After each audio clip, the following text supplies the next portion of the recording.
हर हर महादेव। जय श्री राम बंधुओं। हिंदू और मुसलमान दोनों मेरे इस वीडियो को सुने।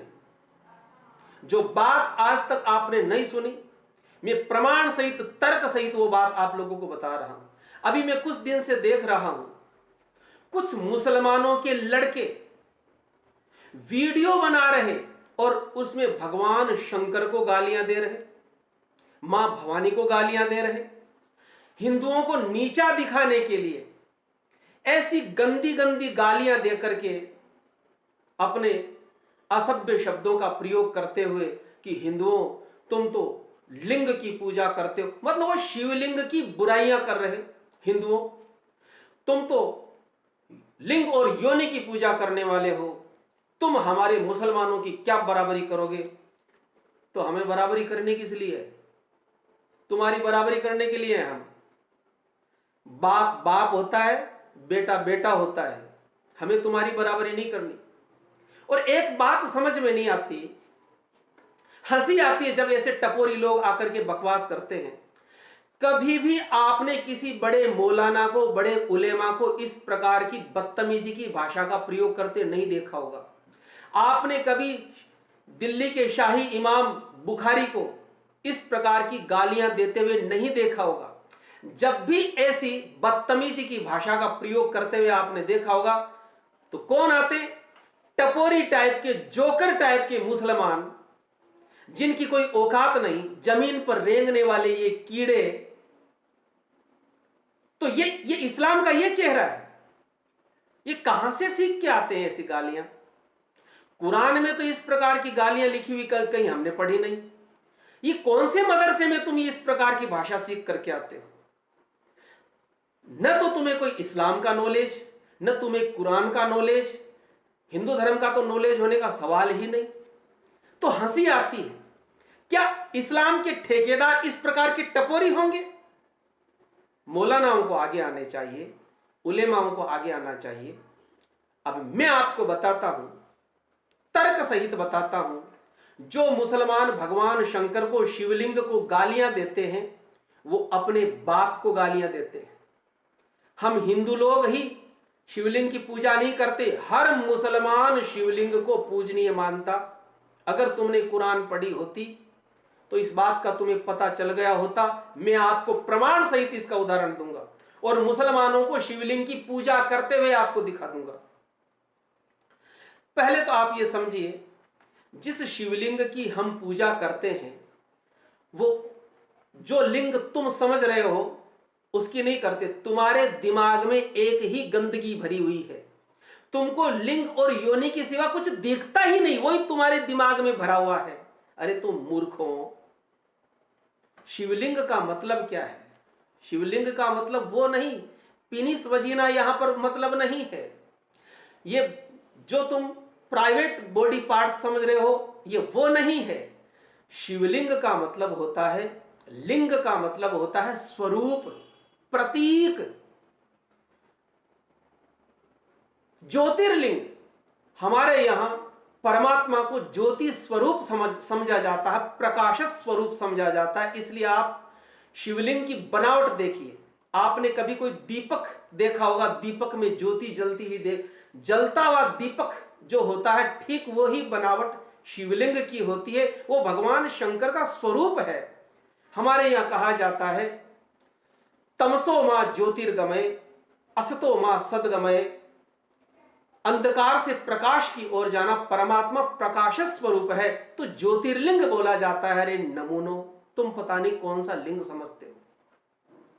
और चलो कोई बात नहीं, अगर तुम यह समझो कि लिंग और योनि की पूजा करते हैं तो क्या गलत कर दिया? इसमें करनी ही चाहिए। क्यों करनी चाहिए? अब मैं सांसारिक ढंग से आपको समझाता हूं। इस संसार में जितने भी प्राणी हैं, चाहे मनुष्य हो, पशु पक्षी हो, जितने भी चेतन प्राणी हैं, उनका जन्म केवल दो बॉडी पार्ट से होता है, पेनिस एंड वजीना। लिंग और योनि से ही हम सबका जन्म होता है। हमारी वास्तविक जन्मभूमि ये दो बॉडी पार्ट्स ही है। अगर ये ना हो तो हम इस संसार में आते ही नहीं। किसी को भी आप देख लो, अगर किसी स्त्री को वजीना ना हो तो उस स्त्री की वैल्यू क्या है? जरा सोचो, गालियां देने वाले नमूनों, तुम्हारी अम्मी को अगर वजीना नहीं होता तो तुम्हारे अब्बू जान तुम जैसे नमूने पैदा कर पाते क्या? और अगर उनको लिंग नहीं होता जिसको तुम आगे से सुन्नत के नाम से काटते हो, वो तुम्हारा अपना स्वतंत्र मैटर है, उसमें मुझे कोई नहीं लेना देना। अगर वो होता ही नहीं तो तुम पैदा कैसे होते? और सोचो, अगर होता ही नहीं, गायब कर दिया जाए तो तुम हलाला कैसे करोगे? किसी भी पुरुष का पुरुषत्व लिंग की वजह से है, अगर वो ना हो तो इसके सिवा कुछ नहीं है, सारे वो हो जाओगे। तो सारा संसार योनि और लिंग से पैदा होता है। हमारे असली माँ बाप पेनिस एंड वजीना ये दो ही है, इसलिए इनको सम्मान देने के लिए इनकी पूजा की जाती है। और तुम इन्हीं को गालियां देते हो, इन्हीं की बुराई करते हो। अब मैं आपको बिल्कुल प्रमाण सहित कुरान मजीद के हवाले से आपको समझा रहा हूं। यह मेरे पास पाक किताब है, कुरान मजीद।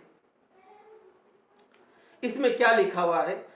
कई लोग मेरे से कहते हैं, मुसलमान कहते हैं कि तुम इस्लाम को क्या जानो, तुम कुरान में क्या जानो।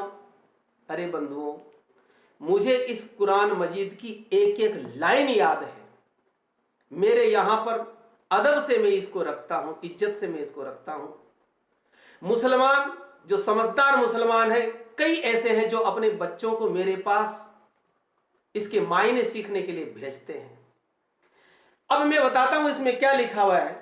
कुरान मजीद के सूरा नंबर 6 अनफाल, जिसका नाम है सूरा अनफाल, सूरा 6, उसकी आयत नंबर 108 में क्या लिखा गया है?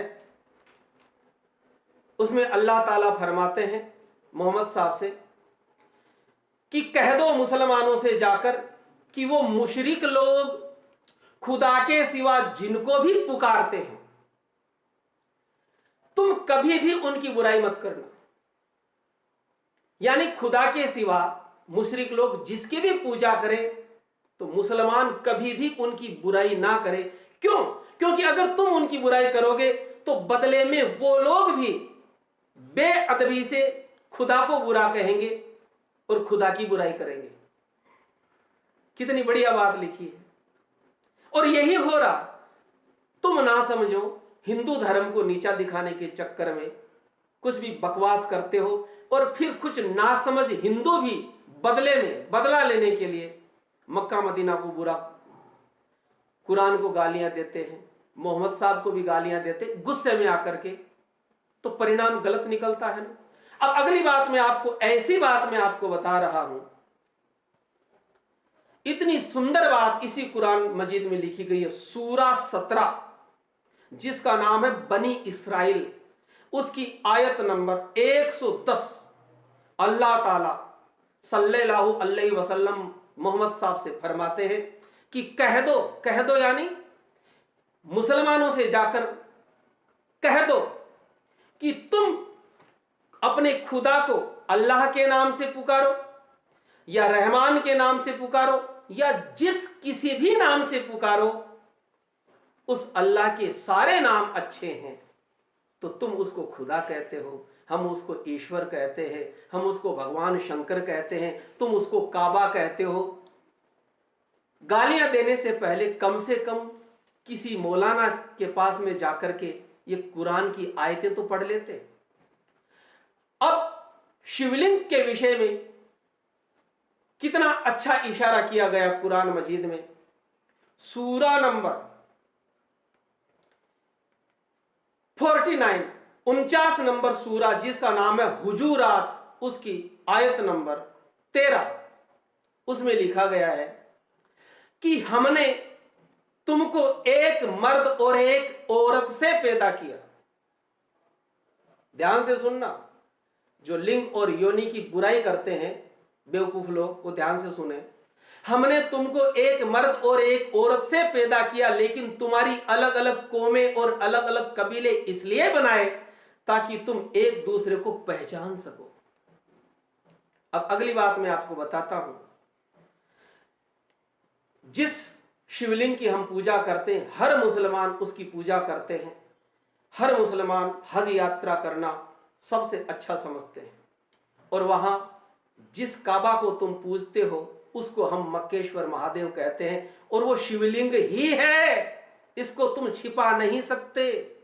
जब हज यात्रा करने जाते हो तो कैसे जाते हो? काबा जो है वहां जब आप जाते हो तो पूरे बाल मुंडवाते हो हिंदुओं की तरह। एक बिना सिला सफेद वस्त्र तुम पहनते हो, सिले हुए वस्त्र नहीं पहनते हो, और जो बिना सिला वस्त्र तुम लपेट कर जाते हो उसको कहते हैं एहराम, यानी उसमें भी राम शब्द है। फिर काबा की परिक्रमा होती है और काबा में हमेशा अखंड दीपक जलता है, उसको हम मक्केश्वर महादेव कहते हैं, उसको तुम काबा कहते हो। वो वहां पर भी शिवलिंग ही है। भगवान शंकर को गालियां देते हो, अपने बाप को तुम गालियां दे रहे हो। और ये बात काल्पनिक में नहीं कह रहा, कुरान मजीद में आप जब पढ़ेंगे सूरा 21 जिसका नाम है अंबिया, उसकी आयत नंबर 38 को आप पढ़ना, उसमें स्पष्ट है मक्का में पहले मोहम्मद साहब से बहुत पहले केवल काबा ही नहीं, वहां पर 360 मूर्तियां थी, और मैं आपको बिल्कुल प्रमाण दूंगा 360 मूर्तियां वहां पर थी। काबा के अंदर भी थी। काबा के अंदर तो कहते हैं ईसा और मरियम तक की मूर्तियां थी। तो ये जो 360 मूर्तियां थी किसकी थी? ये पैगंबरों की मूर्तियां हुआ करती थी, ये फरिश्तों की मूर्तियां हुआ करती थी, ये देवी देवताओं की मूर्तियां हुआ करती थी, और मध्य में काबा, जो आज जो शिवलिंग है जिसको तुम काबा कहते हो, वो बड़ा एक पत्थर का बना हुआ है, वो था। फिर उनको तोड़ा गया। किसने तोड़ा? तो एक थोड़ी सी भ्रांति है, कई लोग ये समझते हैं कि जब मोहम्मद साहब ने मक्का फतेह किया उस समय उन मूर्तियों को तोड़ा। नहीं, इस कुरान मजीद में ये बात कहीं नहीं लिखी हुई कि मोहम्मद साहब ने मूर्तियां तोड़ी थी। किसने तोड़ी उसका इशारा कुरान मजीद में किया गया। सूरा 21 में आयत नंबर 38 में इब्राहिम ने वो मूर्तियां तोड़ी। इब्राहिम नाम के एक बहुत बड़े पैगंबर हुए हैं इस्लाम में। उन्होंने अपने कबीले के लोगों को समझाया कि ये 360 खुदा की तुम इबादत करते हो, खुदा एक होता है, इनको छोड़िए। तो कबीले के लोगों ने मना कर दिया कि हमारे पूर्वज जिन परंपराओं को मानते हैं हम उन परंपराओं को नहीं छोड़ेंगे। तो इब्राहिम ने उन 360 मूर्तियों को तोड़ करके टुकड़े टुकड़े करके फेंकवाया, लेकिन जो मध्य में एक बड़ा बुत था जिसको आज हम काबा कहते हैं, उसको नहीं तोड़ा। इसलिए नहीं तोड़ा ताकि उसकी तरफ रकूअ कर सकें। अब अगली मैं आपको आयत पढ़ के सुनाता हूं, सूरा 27 जिसका नाम है नम्ल, उसकी आयत नंबर 91 यानी 91 नंबर की आयत। आप आयत सुनिए, फिर मैं उसका हिंदी अर्थ बताता हूं। इन्नमा उमिरतु अन अबुद रब्ब हाजिहिल वल्दतिल्लजी हर्रमहा व लहू कुल्लु शैइ व उमिरतु अन मिनल मुस्लिमीन। हिंदी अर्थ सुनिए, इतना सुंदर हिंदी अर्थ है। कह दो, अल्लाह फरमाते हैं मोहम्मद साहब से कि जाकर मोमिनों से कह दो कि मुझे यही इरशाद हुआ है कि इस मक्का शहर के मालिक की इबादत करूं। मक्का शहर के मालिक की इबादत, मालिक कौन? वही काबा, वही शिवलिंग। मक्का शहर के मालिक की इबादत करूं जिसने इसको मोहतरम बनाया। मोहतरम यानी अदब की जगह, इज्जत की जगह। जिसने इसको मोहतरम बनाया, यहां की सब चीज उसी की है, और मुझे यह भी हुक्म हुआ है कि मैं उसका फरमाबरदार, उसी काबा का हुक्म बरदार बनूं। तो अब कुछ शक रह गया है क्या दिमाग में? अब मैं आपको वो वीडियो दिखा रहा हूं। आज तक आपने काबा की फोटो देखी होगी तो उसको पर्दे में देखा होगा, लेकिन अंदर का नजारा बहुत कम लोगों ने देखा।